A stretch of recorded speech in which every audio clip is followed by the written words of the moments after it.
Dakilang biyayang pangako niya, sumilay na.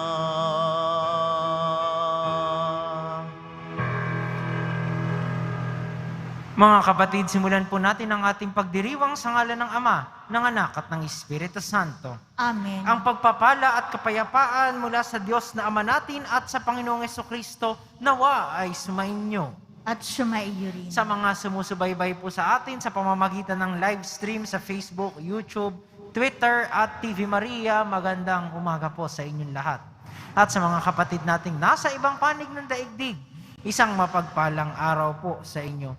Ginugunita natin ngayon si San Agustin, isang tanyag na obispo at pantas, isang palaisip ng simbahan, na nagpapaalala sa pamamagitan ng kanyang pagtatalambuhay na makikita lamang natin ang tunay na kaligayahan at kahulugan ng buhay kapag nahanap at nagpahanap tayo sa ating Panginoong Diyos.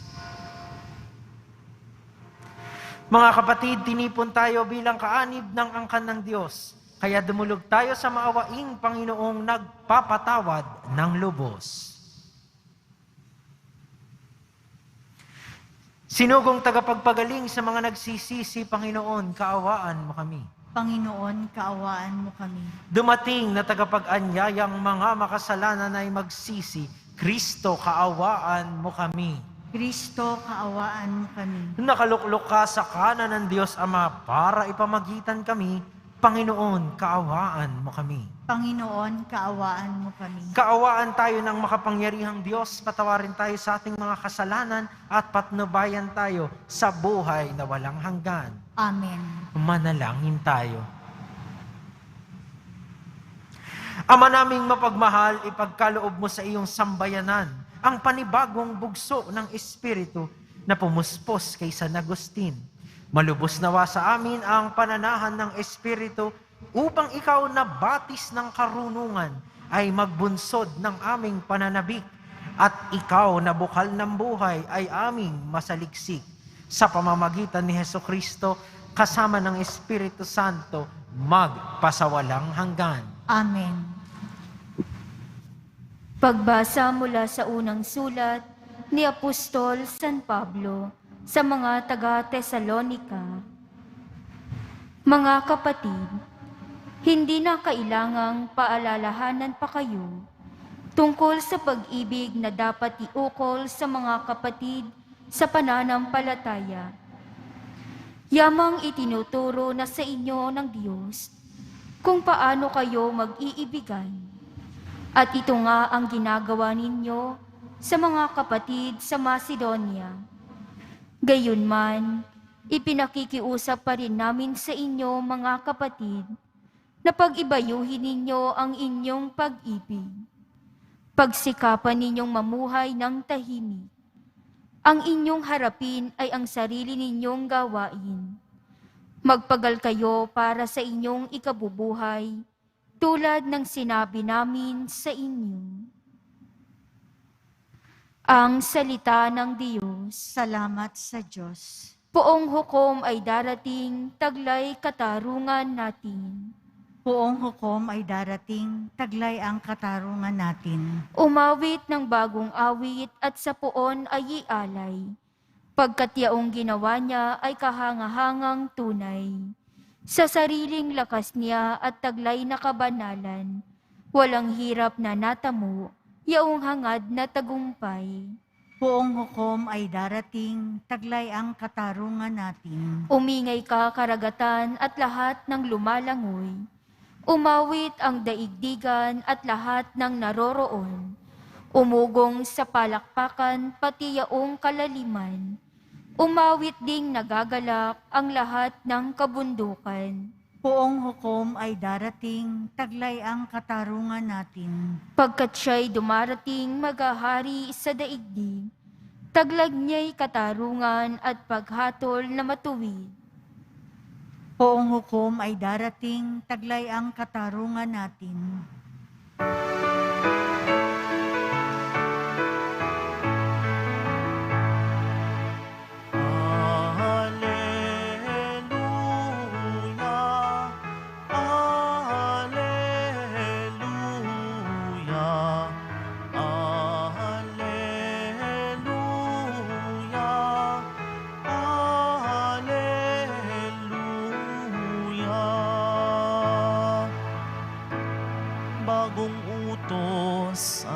Kristo.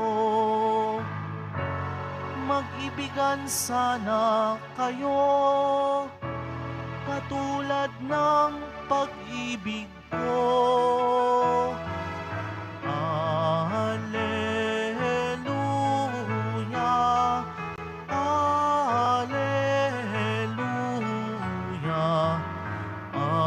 Alleluia.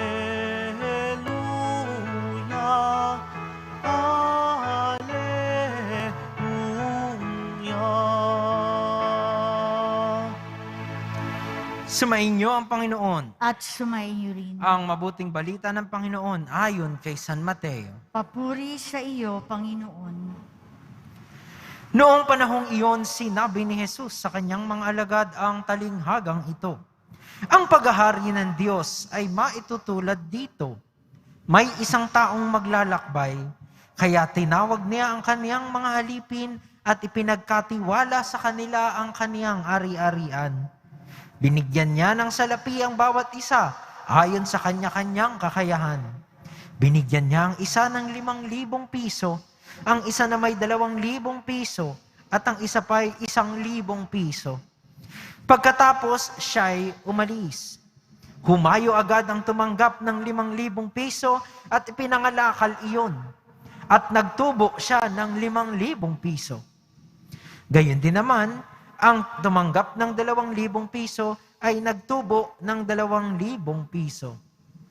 Ngunit ang tumanggap ng 1,000 piso ay humukay sa lupa at itinago ang salapi ng kaniyang Panginoon. Pagkaraan ng mahabang panahon, bumalik ang Panginoon ng mga aliping iyon at pinapagsulit sila. Lumapit ang tumanggap ng 5,000. Wika niya, Panginoon, heto po ang 5,000 na bigay ninyo sa akin. Heto pa po ang 5,000 na tinubo ko. Sinabi sa kanya ng Panginoon, magaling, tapat at mabuting alipin. Yamang naging tapat ka sa kaunting halaga. Pamamahalain kita sa malaking halaga. Makihati ka sa aking kagalakan. Lumapit din ang tumanggap ng 2,000 at ang sabi, Panginoon, heto po ang ibinigay ninyong 2,000. Heto naman po ang 2,000 piso na tinubo ko. Sinabi ng kanyang Panginoon, magaling, tapat at mabuting alipin. Naging tapat ka sa kaunting halaga, kaya pamamahalain kita sa malaking halaga. Makihati ka sa aking kagalakan. At lumapit naman ang tumanggap ng 1,000 piso. Alam ko pong kayo'y mahigpit. Aniya, gumagapas kayo sa hindi ninyo tinamnan at nag-aani sa hindi ninyo hinasikan. Natakot po ako, kaya't ibinaon ko sa lupa ang inyong salapi. Heto na po ang 1,000 ninyo. Masama at tamad na alipin, tugon ng kanyang Panginoon. Alam mo palang gumagapas ako sa hindi ko tinamnan at nag-aani sa hindi ko hinasikan. Bakit hindi mo yan inilagak sa bangko? Di sana'y may nakuha akong tubo ngayon. Kunin ninyo sa kanya ang 1,000 piso at ibigay sa may 10,000. Sapagkat ang mayroon ay bibigyan pa at mananagana. Ngunit ang wala, kahit ang kakaunting nasa kanya ay kukunin pa. Itapon ninyo sa kadiliman sa labas ang aliping walang kabuluhan. Do'y tatangis siya at magngangalit ang kaniyang ngipin. Mga kapatid, ang mabuting balita ng Panginoon. Pinupuri ka namin, Panginoong Hesukristo. Muli po, maganda umaga sa lahat ng sumusubaybay at sa mga kapatid nating nasa ibang panig ng daigdig. Isang mapagpalang araw po sa inyo. Paano ba natin ginagamit ang yamang ibinigay sa atin ng ating Panginoon? Sa mabuting balita po ngayon, maganda ang talinghaga at malinaw ang kwentong ibinigay sa atin ni Jesus tungkol sa 3 alipin at sa Panginoong nagkatiwala sa kanila ng yaman. At kung mapapansin nyo, ano yung sinabi ni Jesucristo sa huli?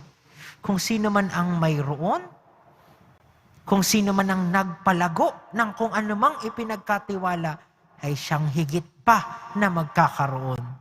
Subalit ang nanatili sa takot at kaba na palaguin at patubuin ang kung anumang ipinagkatiwala ay makukunan. Hindi po ito kwento ng tungkol sa yaman. No? Kasi baka yung iba isipin na, ay mayaman ako, so magpapayaman pa ako dahil ibibigay pa sa akin ang higit pang kayamanan. Pero yung walang-wala ay mananatiling wala. No? Tignan po sana natin yung kwentong ito na ayon sa mga talento, ayon sa mga yaman at yung mismong buhay na ibinigay sa atin ng Panginoon. No? Na tinatawag tayong patubuin, tinatawag tayong palaguin sa iba't ibang pagkakataon. No? Yung ating galing siguro sa pagninegosyo ay magamit natin para hindi lang tulungan ang ating sarili, kundi ang iba. Kung marunong man tayo sa musika, sa sining, magawa at magamit sana natin ito para magbigay inspirasyon sa mga tao. At no, kung meron naman tayong yamang material, ay ibahagi ito nang matulungan yung iba. No, hindi lang tayo bigay ng bigay. Matulungan sana natin yung iba na lumago rin at magpalago ng kung ano man ang meron sa kanila. No? Yun po ang ibig sabihin ng pagpapatubo. Yung pinapayaman natin, hindi lang yung ating mga sarili, pero yung iba, dahil sila rin ay pinagkatiwalaan ng Diyos. At magandang magtulungan tayo upang lalong mapatatag yung tiwalang yun sa pamamagitan ng pagpapatubo at pagpapalago ng sarili. Kontra sa ugaling, iisipin natin, wala naman tayong magagawa dahil wala tayong kung anuman. Hindi po totoo yun. Kahit ang pinakadukha, kahit ang nag-iisip na wala siyang kahit ano, no? Sa mata ng pananampalataya ay meron at meron tayong maibibigay. Kaya nga sabi ng Panginoon, kahit sa bangko man lang, no? Sana man lang naging wais ka, itatabi mo na rin lang, itabi mo dun sa may tubo. No? Masasabi mo na rin lang na wala kang magagawa, hanapin mo naman yung kakaunting kakayahan na meron ka. At siguro, isama mo, siguro, makipagkapwa ka, makisama ka sa ibang mga bagay na maaari mo ring pasukin at magamit ng iyong panahon at oras. Kahit papano, patubuin mo naman. No? Dahil lahat ng ito ay kaloob ng ating Panginoong Diyos. Lahat ng ito ay mga bagay na inaasahan ng Diyos na gamitin natin ng maayos. Kaya sana po ay mapalago natin ang ating sarili kahit isipin nating no, kesyo marami, kesyo kakaunti. No? Ngayon ay ginugunita natin si San Agustin na isang halimbawa nito. No? Magaling siya bilang isang taong manunula din. No? Nagtutula siya. No? At matalino. No? Nung mga unang bahagi ng kanyang buhay, siya ay nagwala. No? Nagpakasasa sa kung ano-anong kasiyahan. Namuhay sa kasalanan. Subalit sa pagpupursigi at ng kanyang ina na si Santa Monica, kasabay ng kanyang patuloy na paghahanap ng kahulugan ng buhay. No, nakita niya yung sarili niya. No? Ako bilang sarili ko ay isang misteryo. Nakikilala ko sa aking pagtanda. Subalit sa mata ng pananampalataya, higit pa roon. Sa aking paglalakbay, nakikita ko ang Diyos. Ang Diyos na nagkaloob sa akin ng kung sino ako. Ang Diyos na aking uuwian. At ang Diyos din na nagkatiwala sa akin ng kung anumang meron ako. Kaya nakakahiya naman kung hindi ko gagamitin ang aking kakayahan para sa higit na ikadadakila ng Diyos at higit na pagmamahal ng tao. Kaya nung nakita niya ang Diyos, bumalik siya sa Kristiyanong pananampalataya. Nagpabinyag siya at malaon, nagsulat ng iba't ibang mga bagay tungkol sa pananampalataya at naging isang obispo. Na kung ano man yung binigay sa kanya, inialay niya sa Diyos. Kaya paano ba natin gagamitin ang mga ibinigay ng Diyos sa atin? Para sa kanyang higit na ikadadakila, para sa ating kabutihan at sa kabutihan ng ating kapwa. Kaya magandang hingin pong biyaya sa pagpapatuloy ng misa, yung hingin natin yung kakayahang kilalanin at pagbutihin yung kung ano mang ibinigay sa atin ng Diyos. Bukod pa sa buhay na ito, yung ating mga yaman, talento, mga pangarap. At sa simula ng araw na ito, tanungin natin ang ating sarili. Ano ang magandang bagay na maaari kong pagbutihin ngayon para sa aking Panginoong Diyos? San Agustin, ipanalangin mo po kami.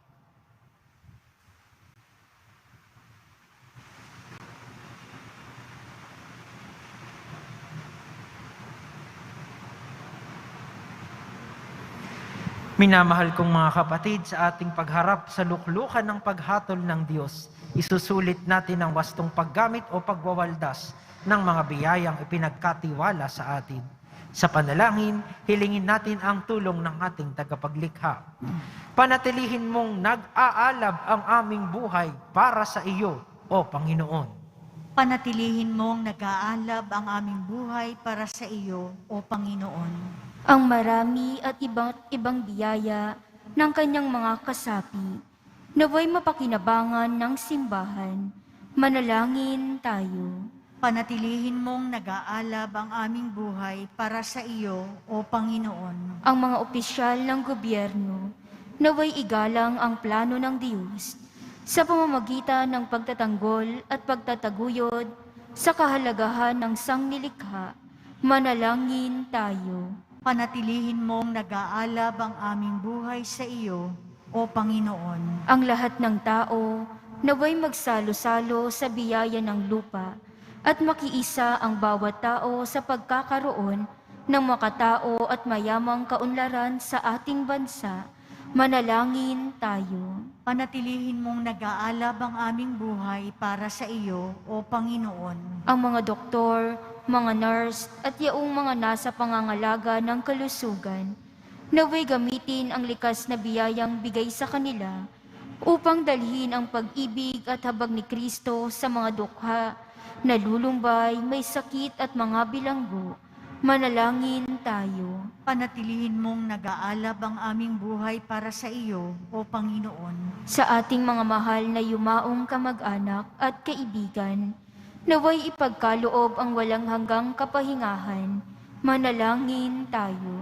Panatilihin mong nag-aalab ang aming buhay para sa iyo, O Panginoon. Sa katahimikan ng ating puso't diwa, ay alay natin sa Panginoon ang ating mga panalangin at ang panalangin ng mga taong mahalaga sa atin.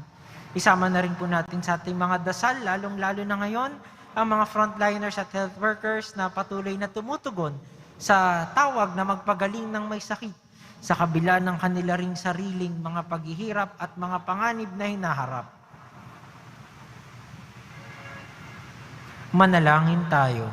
Panatilihin mong nag-aalab ang aming buhay para sa iyo, O Panginoon. Ama naming nasa langit, tulungan mo kaming manatiling tapat sa mga maliliit na bagay ng buhay upang mapagkatiwalaan mo kami ng mga higit na dakilang bagay kapag pumasok na kami sa iyong kaharian.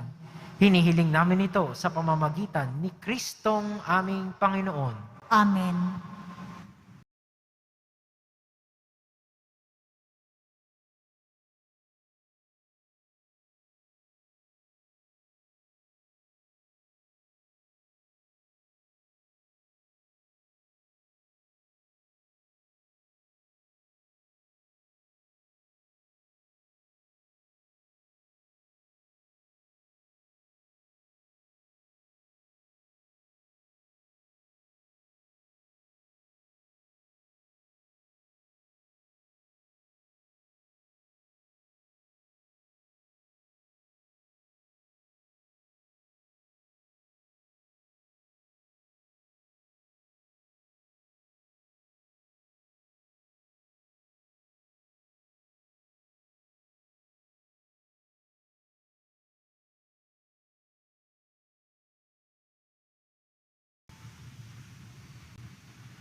Manalangin kayo mga kapatid upang ang paghahain natin ay kalugdan ng Diyos amang makapangyarihan. Tanggapin nawa ng Panginoon itong paghahain sa iyong mga kamay, sa kapurihan niya at karangalan sa ating kapakinabangan at sa buong sambayanan niyang banal.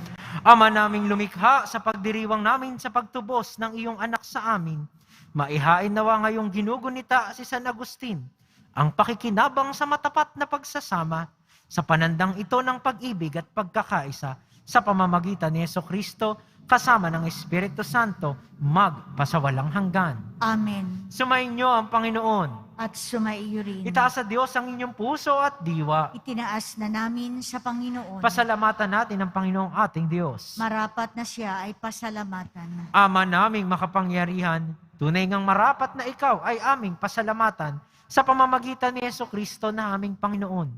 Ngayong si San Agustin ay pinararangalan sa pamumuhay niyang totoong uliran at pagiging maaasahan sa panunungkulan, kaya't si Jesucristo na maaasahan sa katapatan ay inihayag sa pangangasiwa sa sambayanan. Ang malasakit ng mga ulirang tagapangasiwa noon ay nagpapatuloy magpahanggang ngayon. Sa mga panalangin kanilang iniuukol, kaisa ng sambayanan mong dito'y nagtitipon. Kaya kaisa ng mga anghel na nagsisiawit ng papuri sa iyo, nang walang humpay sa kalangitan, kaming nagbubunyi sa iyong kadakilaan.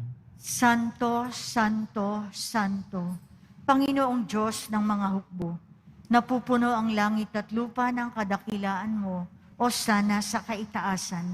Pinagpala ang naparirito sa ngalan ng Panginoon, o sana sa kaitaasan. Ama naming banal, ikaw ang bukal ng tanang kabanalan, kaya't sa pamamagitan ng iyong Espiritu gawin mong banal ang kaloob na ito, upang para sa amin maging katawan at dugo ng aming Panginoong Hesukristo. Bago niya pinagtiis ang kusang loob na maging handog, hinawakan niyang tinapay. Pinasalamatan kaniya. Pinaghati-hati niya iyon. Iniabot sa kanyang mga alagad at sinabi, "Tanggapin ninyong lahat ito at kanin. Ito ang aking katawan na ihahandog para sa inyo."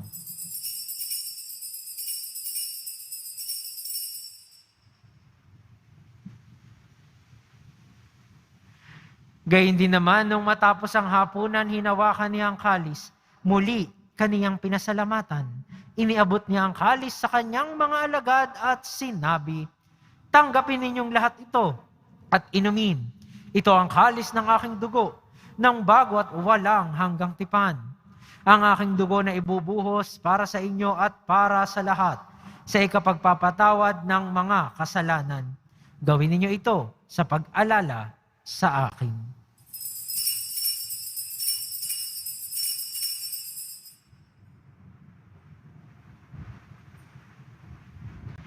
Ipagbunyi natin ang misteryo ng pananampalataya. Si Kristo'y namatay, si Kristo'y nabuhay, si Kristo'y babalik sa wakas ng panahon.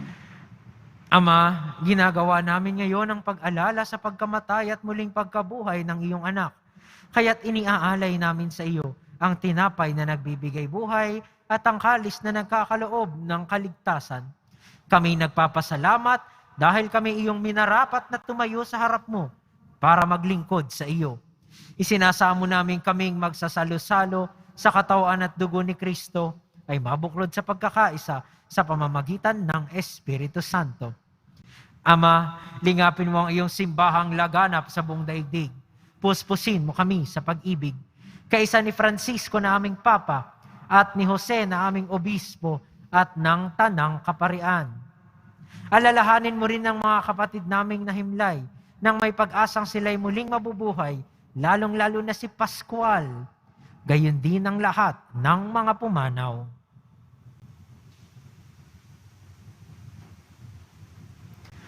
Kaawaan mo sila at patuloyin sa iyong kaliwanagan. Kaawaan mo at pagindapatin kaming lahat na makasalo sa iyong buhay na walang wakas. Kaisa ng mahal na Birheng Maria na Ina ng Diyos, ng kabiyak ng puso niyang si San Jose. Kaisa ng mga apostol, ni San Agustin, ni San Juan Bautista, at ng lahat ng mga banal na namuhay dito sa daigdig ng kalugod-lugod sa iyo. Maipagdiwang nawa namin ang pagpupuri sa ikararangal mo sa pamamagitan ng iyong anak na aming Panginoong Hesukristo. Sa pamamagitan ni Kristo, kasama niya at sa Kanya, ang lahat ng parangal at papuri ay sa iyo, Diyos amang makapangyarihan, kasama ng Espiritu Santo, magpasawalang hanggan. Amen.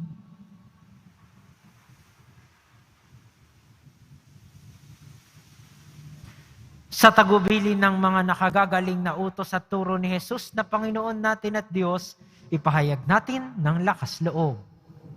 Ama namin, sumasalangit ka, sambahin ang ngalan mo, mapasa amin ang kaharian mo, sundin ang loob mo dito sa lupa para ng sa langit.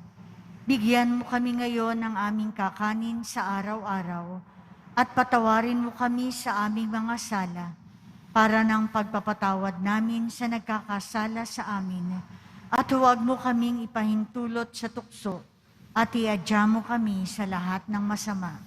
Hinihiling namin kami iadya sa lahat ng masama, pagkalooban ng kapayapaan araw-araw, iligtas sa kasalanan at ilayo sa lahat ng kapahamakan, samantalang aming pinananabikan ang dakilang araw ng pagpapahayag ng tagapagligtas naming si Jesucristo. Sapagkat iyo ang kaharian at ang kapangyarihan at ang kapurihan magpakailanman. Amen. Panginoong Jesucristo, sinabi mo sa iyong mga apostol, kapayapaan ang iniwan ko sa inyo, ang aking kapayapaan ang ibinibigay ko sa inyo. Tungayan mo ang aming pananampalataya at huwag ang aming pagkakasala. Pagkalooban mo kami ng kapayapaan at pagkakaisa, ayon sa iyong kalooban, kasama ng Espiritu Santo, magpasawalang hanggan. Amen. Ang kapayapaan ng Panginoon ay laging sumainyo. At sumaiyo rin. Magbigayan tayo ng kapayapaan sa isa't isa. Kordero ng Diyos na nag-aalis ng mga kasalanan ng sanlibutan, maawa ka sa amin. Kordero ng Diyos na nag-aalis ng mga kasalanan ng sanlibutan, maawa ka sa amin. Kordero ng Diyos na nag-aalis ng mga kasalanan ng sanlibutan, ipagkaloob mo sa amin ang kapayapaan. Mga kapatid, ito ang kordero ng Diyos. Ito ang nag-aalis ng kasalanan ng sanlibutan. Mapalad ang mga inaanyayahan sa kaniyang piging. Panginoon, hindi ako karapat-dapat na magpatuloy sa iyo, ngunit sa isang salita mo labang ay gagaling na ako. Katawan ni Kristo. Amen.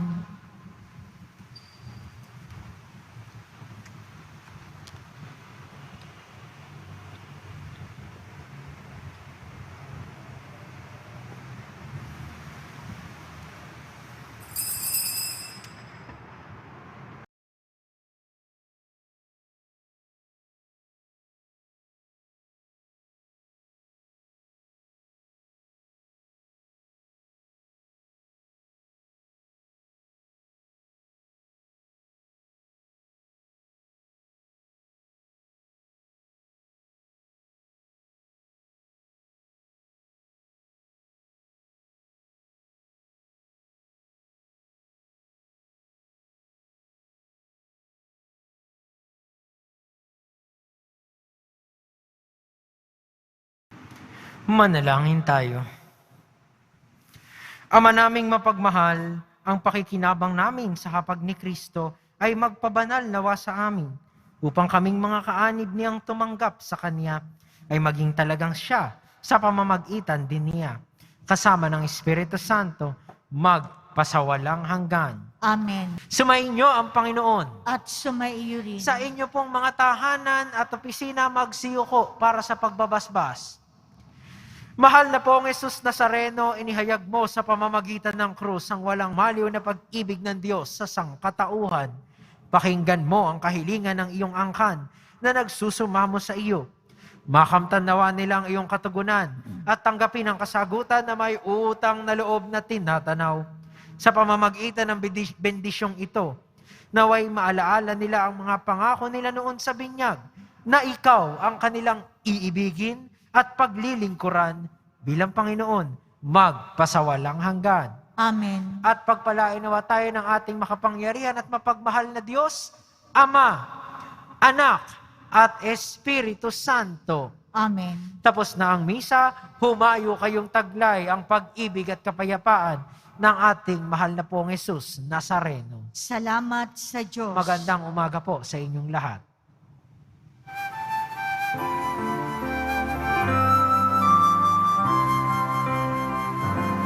Nuestro Padre Jesus Nazareno, sinasamba ka namin. Pinipintuho ka namin. Aral mo ang aming buhay at kaligtasan. Nuestro Padre Jesus Nazareno, iligtas mo kami sa kasalanan. Ang krus mong kinamatayan ay sagisag ng aming kaligtasan. Nuestro Padre Jesus Nazareno, dinarangal ka namin.